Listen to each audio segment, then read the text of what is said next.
আপনি জায়গায় জায়গায় দেখবেন প্যাচ হয়ে গেছে, ঘাস নেই। তো এটা আসলে আমার মনে হয় একটু রিমডেলিং করা দরকার। শুধু দেশের নয়, বিশ্বের অন্যতম সুন্দর ক্রিকেট স্টেডিয়ামের খেতাব নিয়ে দাঁড়িয়ে আছে সিলেট আন্তর্জাতিক ক্রিকেট স্টেডিয়াম। লাক্কাতুরার চা বাগানের মাঝে মাথা উঁচু করে ঠায় দাঁড়িয়ে আছে প্রায় 13 একর জায়গা নিয়ে। আছে দৃষ্টিনন্দন সব গ্যালারি, মূল মাঠ এবং আউটার ফিল্ড। আছে জায়ান্ট স্ক্রিন, অ্যানালগ স্কোরবোর্ড আর দৃষ্টিনন্দন সব স্থাপত্য। বিশেষ করে ইউরোপীয় স্থাপত্য এবং সিলেটের ঐতিহ্যবাহী আসাম টাইপের বাগান বাড়ির আদলে বানানো এর মূল ভবন মাঠের সৌন্দর্য বাড়িয়েছে আরও বহুগুণ। তাই বাংলাদেশে খেলতে আসা বিদেশি দলগুলোর কাছে অন্যতম পছন্দের মাঠ এই স্টেডিয়াম।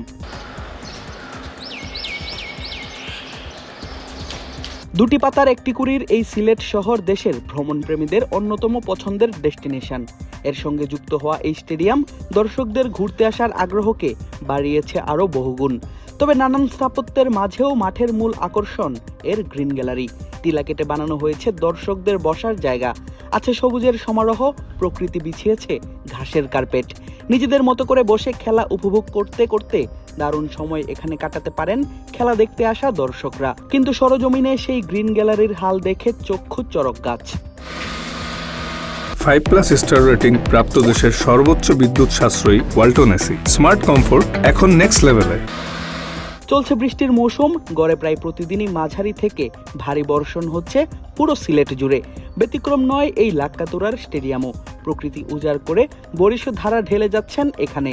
যেখানে মাঠের সবুজ বৃষ্টির স্পর্শে হচ্ছে আরো বেশি সবুজ, গাছপালা মেলে ধরছে নিজের সতেজ রং, সেখানেই ব্যতিক্রম গ্রিন গ্যালারির দৃশ্য।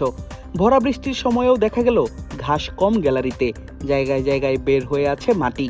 এমনকি সিঁড়ির মতো করে যেখানে কাটা হয়েছিল টিলা, যেখানে বসে খেলা দেখার কথা দর্শকদের, সেখানেও ধসে গিয়েছে মাটি, ফলে আকৃতি হয়েছে বিকৃত। তবে কি দেশের সবথেকে সুন্দর এই গ্যালারি বানানোতে ছিল গাফিলতি? প্রশ্ন ছিল সিলেটের ক্রিকেট সংগঠক আলী ওয়াসিকুজ্জামান অনির কাছে। জানা গেল পরিকল্পিতভাবে না বানানোয় ধসে পড়েছে মাটি, পানির স্রোতের কারণে নষ্ট হচ্ছে গ্যালারির স্ট্রাকচার। এটা আসলে আপনার প্রথমে যেভাবে বানানো হয়েছিল তখন আসলে একটু প্রপারলি করা হয় নাই। মানে এটা অনেক খাড়া এবং সিঁড়ির মতো করা হয়েছিল। এরপরে থেকে একটা ইরোশন আছে, মানে পানি এমন একটা জিনিস আপনি ম্যানেজ করতে পারবেন, আপনি পানি তো আটকাতে পারবেন না। তো এটার আসলে এভাবেই ডিজাইন করা উচিত যেন পানিটা ইভেনলি সব দিকে যায় এবং ইরোশনটা কন্ট্রোল হয়। এই ইরোশনের কারণ এই পাহাড়গুলো হলো একটু বালু মাটি টাইপের পাহাড়, যার কারণে একটু মানে প্রবল বৃষ্টি হলেই আপনার মাটিটা ধসে পড়ে যাচ্ছে, যার কারণে আপনি জায়গায় জায়গায় দেখবেন প্যাচ হয়ে গেছে, ঘাস নেই। তো এটা আসলে আমার মনে হয় একটু রিমডেলিং করা দরকার। এমনকি এই গ্রিন গ্যালারি বানানোর সময় উপেক্ষা করা হয়েছে স্থানীয়দের মতামত এবং প্রকৌশলীদের দেয়া পরামর্শও। এটা তো আসলে এনএসসি করে ওইভাবে জানতে চাইনি, আমরা আমাদের মতামত দিয়েছিলাম বা আমাদের অভিজ্ঞতার আলোকে আমরা বলেছিলাম। তো ওনারা আসলে ওনাদের মতোই বানিয়েছিলেন।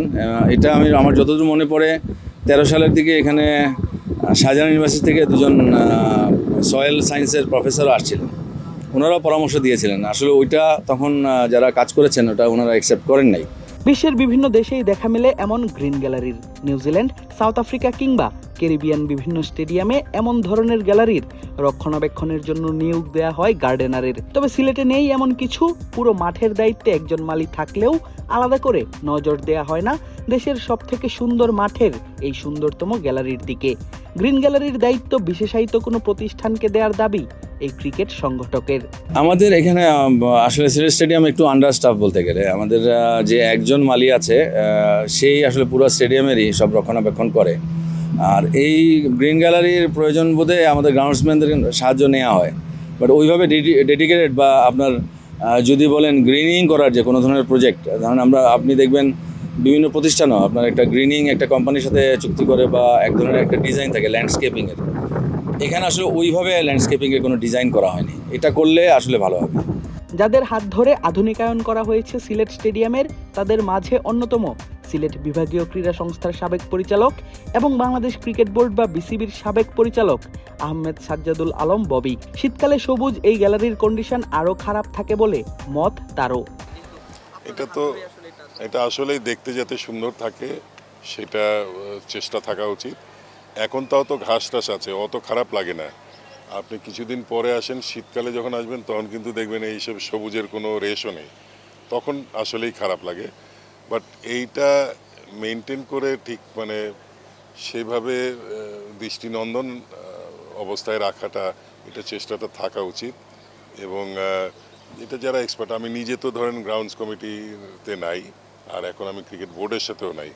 আমি খালি একজন অর্গানাইজার হিসাবে আমার অভিমতটাই দিতে পারি যে এটাকে আসলে যেহেতু একটা আইকনিক একটা বিষয় এই মাঠের, এমনভাবেই মেনটেন করা উচিত যাতে এটা সবসময় তার স্ট্যান্ডার্ডটা বজায় রাখতে পারে। দেশের সবথেকে সুন্দর মাঠের সবথেকে আইকনিক স্ট্রাকচার এই গ্রিন গ্যালারি। রক্ষণাবেক্ষণ আর সৌন্দর্য বর্ধনের দিকে আরও বেশি নজর দিবে কর্তৃপক্ষ। দর্শক থেকে শুরু করে ক্রিকেট সংগঠক সবার দাবি এমনটাই। আদিব আশরাফ, ক্রিক ফ্রেন্জি।